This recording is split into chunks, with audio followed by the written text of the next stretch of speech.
ಮಧ್ಯಕಾಲೀನ ಭಾರತದ ಇತಿಹಾಸ. ದೆಹಲಿ ಸುಲ್ತಾನರು ಕ್ರಿಶಕ 1206 1526. ಈಗ ನಾನು ಬಹಮನಿ ಸುಲ್ತಾನರ ಕೊಡುಗೆಗಳು ಕ್ರಿಶಕ 1347 1527. ಅವ್ರದ್ದು ಕಾಂಟ್ರಿಬ್ಯೂಷನ್ ಆಫ್ ಬಹಮನಿ ಅಡ್ಮಿನಿಸ್ಟ್ರೇಷನ್ ಅಂದರೆ ಬಹಮನಿಯರ ಆಡಳಿತಾತ್ಮಕ ಕೊಡುಗೆಗಳು ಸೆಷನ್ 24. ಇಲ್ಲಿ ಬಹಮನಿ ಸುಲ್ತಾನರ ಕೊಡುಗೆಗಳು ಅಂತಂದರೆ ಇಲ್ಲಿ ಫಸ್ಟು ಪೀಠಿಕೆ, ಎರಡನೇದು ಕೇಂದ್ರ ಆಡಳಿತಕ್ಕೆ ಅವ್ರು ಏನು ಕೊಡುಗೆ ಕೊಟ್ಟರು, ಆಮೇಲೆ 2 ಸೈನ್ಯ ಆಡಳಿತದ ಕೊಡುಗೆಗಳು, ಆಮೇಲೆ ನ್ಯಾಯ ಆಡಳಿತದಲ್ಲಿ ಅವರ ಕೊಡುಗೆಗಳು, ಆರ್ಥಿಕ ಕೊಡುಗೆಗಳು, ಆಮೇಲೆ ಧಾರ್ಮಿಕ ಕೊಡುಗೆಗಳು, ಆಮೇಲೆ ಕನ್ಕ್ಲೂಜನ್ ಸಮಾರೋಪ ಅಂತ. ಇಲ್ಲಿ ಫಸ್ಟು ಪ್ರಸ್ತಾವನೆ ಏನು ಬಹಮನಿಯರ ಒಂದು ಆಡಳಿತಾತ್ಮಕ ಒಂದು ಕೊಡುಗೆಗಳಲ್ಲಿ ಅಂದರೆ, ಬಹಮನಿ ಸಾಮ್ರಾಜ್ಯವು ಕರ್ನಾಟಕದಲ್ಲಿ ಸ್ಥಾಪನೆಯಾದ ಒಂದು ಮೊದಲ ಒಂದು ಮುಸ್ಲಿಂ ಸಾಮ್ರಾಜ್ಯ. ಇದು ಹಿಂದೂ ಧರ್ಮಕ್ಕೆ ತಡೆಗೋಡೆಯಂತಿತ್ತು ಮತ್ತು ಇಸ್ಲಾಂ ಧರ್ಮ ಮತ್ತು ಸಂಸ್ಕೃತಿಯನ್ನು ಪ್ರಚಾರ ಮಾಡಿತು. ಕರ್ನಾಟಕಕ್ಕೆ ಮುಸ್ಲಿಮರು ಪಾದಾರ್ಪಣೆ ಮಾಡಿದ್ದು ಅರಬ್ಬರಿಂದ. ಅವರು ವರ್ತಕರಾಗಿದ್ದರೆ ಹೊರತು ಒಡೆಯರಲ್ಲ. ದೆಹಲಿಯ ಖಿಲ್ಜಿಯ ಅಲಾವುದ್ದೀನ್ ಖಿಲ್ಜಿ ಕಾಲದಲ್ಲಿ ದಕ್ಕನ್ನಲ್ಲಿ ಮುಸ್ಲಿಂ ಒಂದು ಪ್ರಭುತ್ವ ಏರ್ಪಟ್ಟಿತು. ಅನಂತರ ಮಹಮ್ಮದ್ ಬಿನ್ ತುಘಲಕ್ ಕಾಲದಲ್ಲಿ ದಕ್ಕನ್ನಲ್ಲಿ ಅನೇಕ ದಂಗೆಗಳು ಸಂಭವಿಸಿದವು. ಇಂಥ ರಾಜಕೀಯ ಒಂದು ಕ್ಷೋಭೆಗಳು ನಡುವೆ ಇದಾಯಿತು ಅಂತ. ಎರಡನೇದು ಏನಂದರೆ ಕೇಂದ್ರೀಯ ಆಡಳಿತಾತ್ಮಕ ಕೊಡುಗೆಗಳು. ಸುಲ್ತಾನನೇ ಕೇಂದ್ರ ಆಡಳಿತದ ಸರ್ವಾಧಿಕಾರಿಯಾಗಿದ್ದನು. ಅವನ ಅಧಿಕಾರಕ್ಕೆ ಮಿತಿಯೇ ಇರಲಿಲ್ಲ.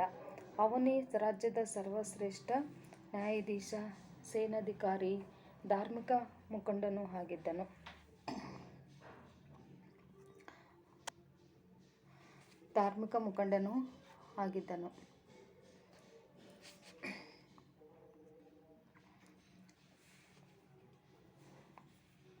ಸುಲ್ತಾನನನ್ನು ಭೂಮಿ ಮೇಲಿನ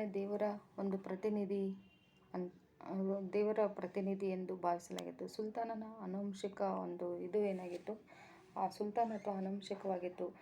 ಹಿರಿಯ ಮಗನಿಗೆ ಸಿಂಹಾಸನ ದೊರೆಯುತ್ತಿತ್ತು. ಕಿರಿಯ ಮಕ್ಕಳು ಪ್ರಾಂತಾಧಿಕಾರಿಗಳಾಗುತ್ತಿದ್ದರು. ಆಡಳಿತದಲ್ಲಿ ಶರಿಯತ್ ಎಂಬ ಇಸ್ಲಾಮಿಕ್ ಕಾನೂನುಗಳು ಅನುಸರಣೆಯಲ್ಲಿದ್ದವು.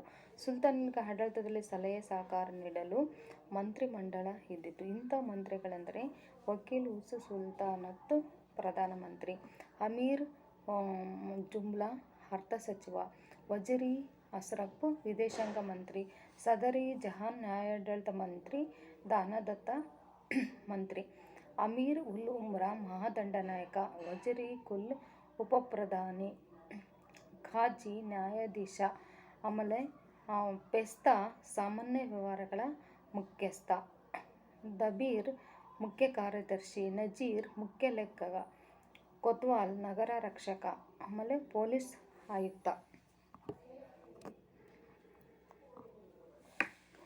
ಬಹಮನಿ ಸಾಮ್ರಾಜ್ಯವನ್ನು 18 ಸುಲ್ತಾನರು ಆಳಿದರು. ಅವರಲ್ಲಿ ಬಹುತೇಕರು ಅಧ್ಯಕ್ಷರು, ಅವಿವೇಕಿಗಳು, ವಿಷಯಲಂಪಟರು, ವಿಲಾಸಿಗಳು, ಮತಾಂಧರು ಆಗಿದ್ದರು. ಪ್ರಜಾಪೀಡಕರು, ಧನಲೋಭಿಗಳಾದ ಅವರು ಹಿಂದೂಗಳನ್ನು ಹಿಂಸಿಸಿದರು. ಅವರು ರಕ್ತ ಹರಿಸಿದರು. ಅವರ ಆಸ್ತಿ ಪಾಸ್ತಿ ದೋಚಿ ಲೂಟಿಗಾರರೆನಿಸಿದರು. ಅರಾಜಕತೆ, ಅವ್ಯವಸ್ಥೆ, ಒಳಜಗಳ, ಕೊಲೆ, ಪಿತೂರಿ, ಕಳ್ಳತನ, ಸುಲಿಗೆ, ಲೂಟಿ ಸುಲ್ತಾನರ ರಾಜಕೀಯ ಒಂದು ಬದುಕಾಗಿತ್ತು. ಮೂರನೇ ಒಂದೇನು ಇದಂದರೆ ಸೈನ್ಯಾಡಳಿತದ ಕೊಡುಗೆಗಳು. ಸುಲ್ತಾನರ ಬಳಿ 3 ಲಕ್ಷ ಸೈನ್ಯ ಇತ್ತೆಂದು ರಷ್ಯಾ ಪ್ರವಾಸಿ ನಿಕಿಟಿನ್ ಹೇಳಿದ್ದಾನೆ. ಅದರಲ್ಲಿ 50,000 ಪದಾತಿ, 25,000 ಅಶ್ವಪಡೆ ಇದ್ದಿತು. ಅಮೀರ್ ಉಲ್ ಉಮ್ರಾ ಸೈನ್ಯದ ಮಹಾದಂಡನಾಯಕನಾಗಿದ್ದನು. ಅವನ ಕೈಕೆಳಗೆ ವಿವಿಧ ದರ್ಜೆಯ ಸೇನಾಧಿಕಾರಿಗಳಿದ್ದರೆಂದು ತಿಳಿದುಬಂದಿದೆ. ಶಿಲಾಹಾದಾರರು ಅಶ್ವಪಡೆಯ ಮೇಲ್ವಿಚಾರಕರಾಗಿದ್ದರು. ಕೋಟೆಗಳ ಉಸ್ತುವಾರಿ ಬಿಲ್ಲೆದಾರನಿಗೆ ಸೇರಿತ್ತು. ಸೈನ್ಯಾಧಿಕಾರಿಗಳಿಗೆ ನಗದು ರೂಪದ ವೇತನ ಸಿಕ್ತಿತ್ತು. ಕಾಸ್ಪೇಲ್ ಎಂದು ಕರೆಯುವ 4,000 ಅಂಗರಕ್ಷಕ ಪಡೆ ಸುಲ್ತಾನನಿಗಿತ್ತು. ಯುದ್ಧ ಮತ್ತು ಒಪ್ಪಂದ ಸುಲ್ತಾನನಿಗೆ ಸೇರಿತ್ತು. ತರಫ್ದಾರರು ಸುಲ್ತಾನನಿಗೆ ಸೈನ್ಯ ಪೂರೈಸುತ್ತಿದ್ದರು. ಇಲ್ಲಿ ಪ್ರಥಮ ಬಾರಿಗೆ ಸುಲ್ತಾನನ ಕಾಲದಲ್ಲಿ ದಖನ್ನಿಗೆ ಬಂದೂಕು ಸಿಡಿಮದ್ದು ಬಳಕೆಯ ಒಂದು ಪರಿಚಯವಾಯಿತು. ನ್ಯಾಯಾಡಳಿತದಲ್ಲಿ ಅವರ ಕೊಡುಗೆಗಳು. ಇಲ್ಲಿ ಸುಲ್ತಾನನೇ ವರಿಷ್ಠ ನ್ಯಾಯಾಧೀಶ, ದಂಡಾಧಿಕಾರಿ ಎರಡೂ ಆಗಿದ್ದನು. ಅವನು ಇಸ್ಲಾಂ ಧಾರ್ಮಿಕ ಕಟ್ಟಳೆಗಳಾದ ಶರೀಯತ್ ರಕ್ಷಕನಾಗಿದ್ದನು. ಅವನ ನೆರವಿಗೆ ಸದರ್ ಎಂಬ ನ್ಯಾಯಾಧೀಶರಿದ್ದರು. ಸದರ್ ನೀಡಿದ ತೀರ್ಪುಗಳನ್ನು ಮುಫ್ತಿಗಳು ಅಲ್ಲಿ ಬರೆದಿಡುತ್ತಿದ್ದರು. ನಗರ ಮತ್ತು ಪಟ್ಟಣಗಳಲ್ಲಿ ಖಾಜಿಗಳು ನ್ಯಾಯದಾನದಲ್ಲಿ ತೊಡಗಿದ್ದರು. ಪ್ರಾಂತ್ಯಗಳಲ್ಲಿ ತರಫ್ದಾರರು, ಗ್ರಾಮಗಳಲ್ಲಿ ಗ್ರಾಮಸಭೆ ಸ್ಥಳೀಯ ವ್ಯಾಜ್ಯಗಳನ್ನು ನಿವಾರಿಸುತ್ತಿದ್ದರು. ಡಾಕಿ ಚೌಕಿಗಳಿಂದ ಅಂಚೆ ವ್ಯವಸ್ಥೆ ಮಾಡಲಾಗಿತ್ತು. ಸುಲ್ತಾನನಿಗೆ ಸುದ್ದಿವಾಹಕ ಗುಪ್ತಚರರಿದ್ದರು. ದಂಡ, ಸೆರೆಮನೆ ವಾಸ, ಅಂಗಾಂಗ ವಿಚ್ಛೇದನ, ಆಮೇಲೆ ಗಡೀಪಾರು, ಮರಣದಂಡನೆ ಮೊದಲಾದ ಶಿಕ್ಷೆಗಳು ಅವರ ಕಾಲದಲ್ಲಿ ಜಾರಿಯಲ್ಲಿದ್ದವು. ನೆಕ್ಸ್ಟ್ 5ನೇದು ಆರ್ಥಿಕ ಕೊಡುಗೆಗಳು. ಬಾಮನಿ ರಾಜ್ಯಗಳಲ್ಲಿ ಜನರ ಆರ್ಥಿಕ ಜೀವನವು ಸುಗಮವಾಗಿತ್ತು. ಒಂದು ರಾಜ್ಯದ ಭದ್ರತೆ ಮತ್ತು ದೃಢತೆ ಆ ರಾಜ್ಯದ ಆರ್ಥಿಕ ವ್ಯವಸ್ಥೆಯನ್ನು ಅವಲಂಬಿಸಿರುತ್ತದೆ. ದಕ್ಕನ್ ಆರ್ಥಿಕ ಜೀವನವನ್ನು ಮುಖ್ಯವಾಗಿ 2 ವರ್ಗಗಳಾಗಿ ವಿಂಗಡಿಸಬಹುದು. ಒಂದು ಗ್ರಾಮೀಣ ಆರ್ಥಿಕ ಜೀವನ ಮತ್ತು ನಗರ ಆರ್ಥಿಕ ಜೀವನ. ಸಾಮಾನ್ಯವಾಗಿ ಗ್ರಾಮೀಣ ಆರ್ಥಿಕ ವ್ಯವಸ್ಥೆಯು ಕೃಷಿ ಆಧಾರಿತವಾಗಿಯೂ ಮತ್ತು ಕೈಗಾರಿಕಾ ಪ್ರಧಾನವಾದ ಅರ್ಥವ್ಯವಸ್ಥೆಯು ನಗರದಲ್ಲಿ ಇರುವಂಥ ವ್ಯವಸ್ಥೆಯನ್ನೇ ನೋಡುತ್ತೇವೆ.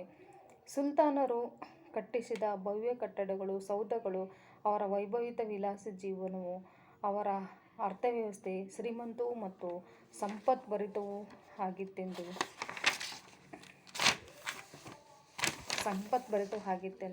ತೋರುತ್ತದೆ. ದಕ್ಕನ್ನಲ್ಲಿ ಮುಸ್ಲಿಮರೇ ಶ್ರೀಮಂತರಾಗಿದ್ದವರು. ರಾಜಸ್ಥಾನದಲ್ಲಿ ಉನ್ನತ ಪದವಿಯಲ್ಲಿ ಮಂತ್ರಿಗಳಾಗಿಯೂ ಇಕ್ತೇದಾರ್ ಮತ್ತು ಉಲೇಮಾ ಹುದ್ದೆಗಳನ್ನು ಅಲಂಕರಿಸಿದ್ದರು.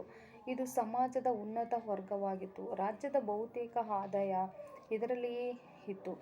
ನಿಕಿಟಿನನು ರಾಜನಿಗೆ ಬರುತ್ತಿದ್ದ ಶ್ರೀಮಂತ ಕಾಣಿಕೆಯ ಕುರಿತು ತಿಳಿಸುತ್ತಾನೆ. ಅದರಂತೆ ಅವರು ತಮ್ಮ ಸ್ವಂತ ಒಂದು ನಾಡಿಗೆ ಹೋಗುವಾಗ ಒಂದು ಚಿಕ್ಕ ಸೈನ್ಯಪಡೆಯನ್ನು ಮತ್ತು ಮನರಂಜನೆಗಾಗಿ ನರ್ತಕಿ ಸಂಗೀತಗಾರರನ್ನು ಕರೆದೊಯ್ಯುತ್ತಿದ್ದರು.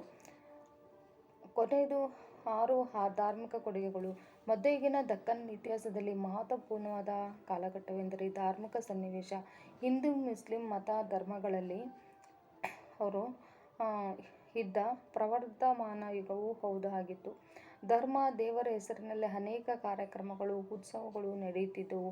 ಹಬ್ಬ, ಉತ್ಸವ, ಜಾತ್ರೆಗಳು ಭಾರತೀಯ ಸಮಾಜದಲ್ಲಿ ಕ್ರಿಯಾಶೀಲ ಮತ್ತು ಮನರಂಜನೆಯ ಪ್ರತೀಕವಾಗಿದ್ದವು.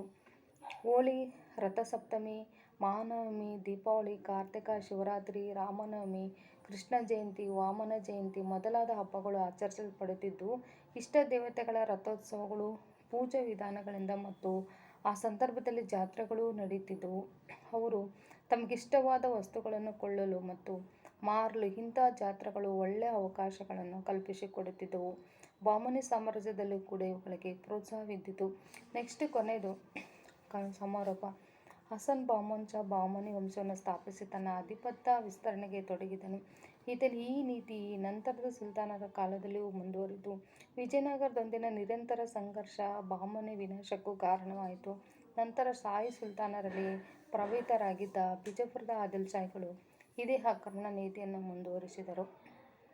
ಅಲಿ ಆದಿಲ್ ಶಾ ಮತ್ತು 2ನೇ ಇಬ್ರಾಹಿಂ ಶಾಹರು ಸಮರ್ಥ ಸುಲ್ತಾನರಾಗಿದ್ದು ಆದಿಲ್ ಶಾ ಪ್ರಭುತ್ವವನ್ನು ವಿಸ್ತರಿಸಿದರು.